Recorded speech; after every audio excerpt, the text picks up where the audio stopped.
ഫാത്തിഹ ഏതൊരാൾക്കും ചെയ്യാൻ പറ്റുന്ന ഒരു റുഖിയയാണ്. ഫാത്തിഹ 7 തവണ ഓതിയിട്ട് വെള്ളത്തിലേക്ക് ഊതിയിട്ട് കുടിക്കുക, അല്ലെങ്കിൽ കയ്യിലേക്ക് ഊതിയിട്ട് തടവുക. ആയത്തുൽ കുർസി ഓതിയിട്ട് ശരീരം തടവുക.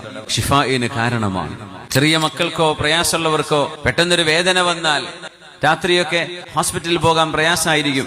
ആ ഒരു വേദനയ്ക്കൊരു ശമനം അള്ളാഹുവിനോട് ചോദിച്ചുകൊണ്ട്, പടച്ചവനെ എന്റെ കുഞ്ഞിന് ശിഫ നൽകണേ, വേഗം ഒരു 7 ഫാത്തിഹ വെള്ളം അടുത്ത് വെച്ച് വെള്ളം കേൾക്കുന്ന സൗണ്ടിൽ ഓതണമെന്നാണ്. തേന്, സംസം, സാദാ വെള്ളം ഒക്കെ ആവാം, പക്ഷേ അത് കേൾക്കണം.